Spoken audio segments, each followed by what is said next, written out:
The official welcome of the Mid-American Intercollegiate Athletics Association. And to do that, please welcome the Commissioner, Mr. Jim Johnson. Jim.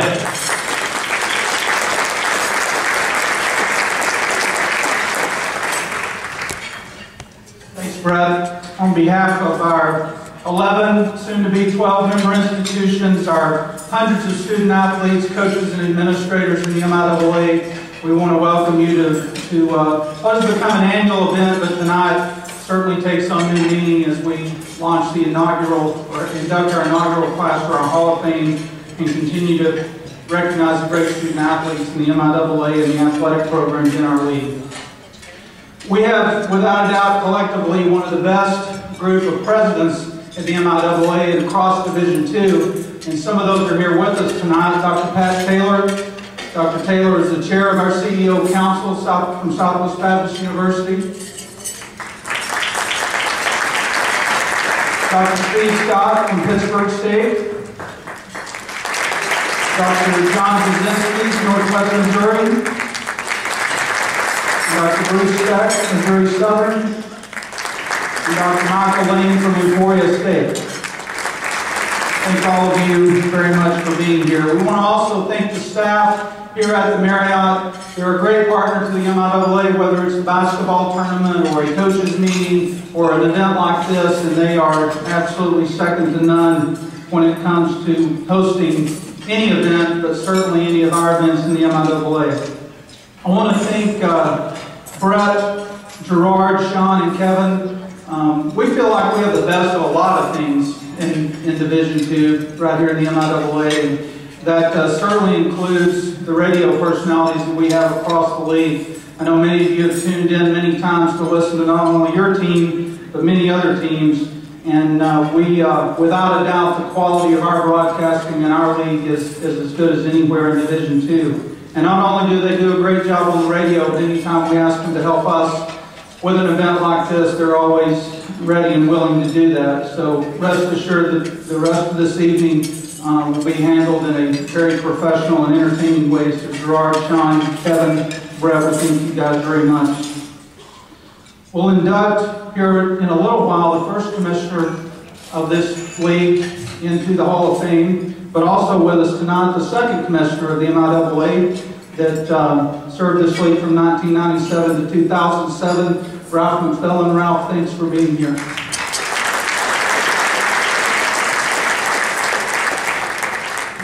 In addition to this event, we have our conference meetings, summer meetings going on over yesterday, today, and tomorrow. And as a part of that, we also have our Student Athlete Leadership Academy that we hold each summer here in Kansas City, where we bring in student athletes from each institution to learn more about the MIAA, learn more about Division II, community engagement, and many other things from a professional development standpoint. I know that the group that we've had here the last couple of days has had a good time.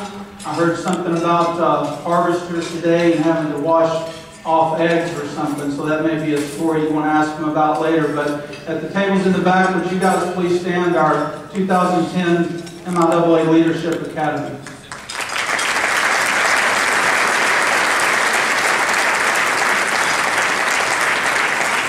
We want to move on to our program, but typically at this time each year we talk a little bit about the accomplishments of the league this past year, and this year was certainly one that will be highlighted for many years to come.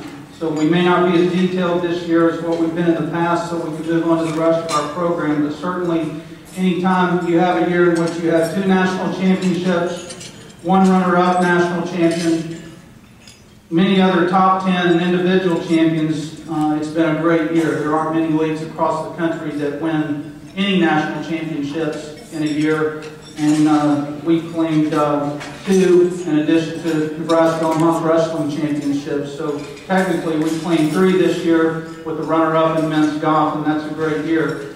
We're very proud of our academics in the MIAA as well. And this is also a special year. You're going to hear more about our academic accomplishments from Gerard here in a second. But we always rank at the top of Division II in our academic success.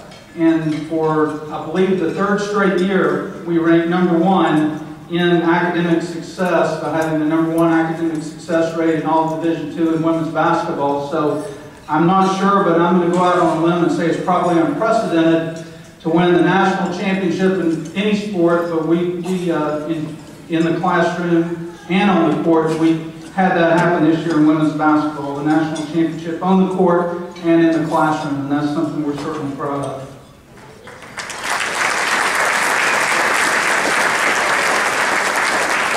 I have one quick presentation to make, and then I'm going to turn it back over to Brett so we can get started. As we've moved more events to Kansas City over the last 3 years, certainly we can't do that with 4 of us in the office, so it takes a lot of volunteer help. We began a tradition as a staff last year to recognize the Volunteer of the Year. We have, I'm not sure how many volunteers we have in 8 events over the course of the year, but it's many. And we have some that go above and beyond the call of duty to volunteer their time and help us with events. Last year, on tonight's MC, Brett Easley, for his work that I think he might have mentioned earlier tonight about his work with promotions of the basketball tournament, helping with the golf tournament, and many other things. We recognized Brett last year for his help. This year we want to recognize another assistant athletic director in our league who, again, anytime we ask for help, she's always willing to help us. For 2 straight years, she has pretty well run our tennis tournament. I think we've just been there to kind of back her up and help, and that's a good thing because the 4 of us don't know a whole lot about tennis. So she's been great for us in that regard. But not only is she here from start to finish with our tennis tournament and taking care of a lot of the details and doing a lot of the legwork on that, she also helps us with our softball tournament each year and is a leader on many of our MIAA committees. But anytime we call and ask for her help, she's always willing to help us. So as a staff, we want to recognize as our Volunteer of the Year this year, Assistant AD from Truman State, Linda Anderson.